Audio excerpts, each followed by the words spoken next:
So why do we need to worry about two possible solutions in the circle? Why do we need to worry about theta 1 and theta 2? It is because of the symmetry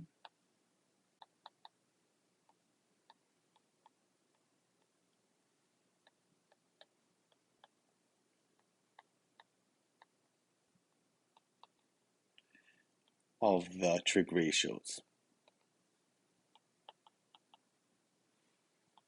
And the trig ratios all have different symmetry. So in the case of sine, it's actually related to the ambiguous case of the sine law. So where the theta 1 and theta 2 actually are the same theta 1 and theta 2 that we use for the ambiguous case. So for cosine, we have different symmetry. Cosine is related to x coordinates. So we want to make sure that cosine and x go together or horizontal. So if cosine is equal to 3 over 4, I'm just going to draw this in. It could be positive 3 and 4 on the hypotenuse.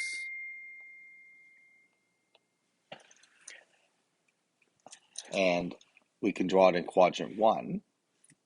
We can also draw it in quadrant 4, because this position here in quadrant 4 has a positive 3 and 4 as the hypotenuse, or the radius.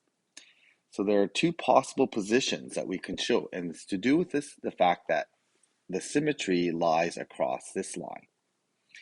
Okay, we can fold across that line to get the symmetrical position. Okay, so theta 1, we're just going to solve for theta 1 by our calculator. We're just arbitrarily calling that theta 1.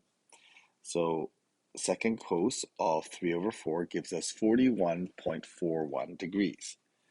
Okay, and that happens to be this one here, 41.41 degrees, and that gives us our theta 1.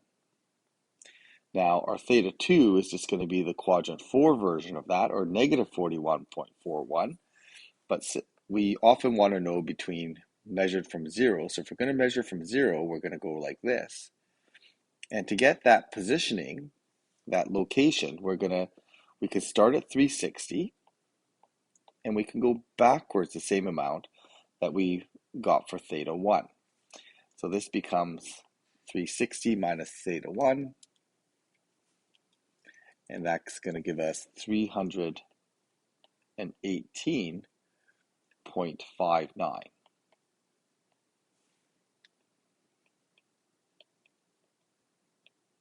Okay, and that is equivalent. That is a coterminal angle to negative 41 point.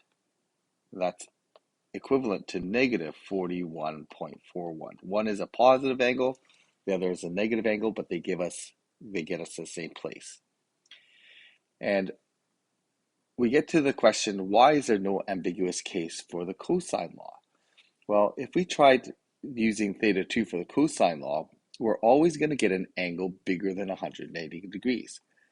So theta 2 is always going to be greater than 180 degrees, therefore not possible in a triangle.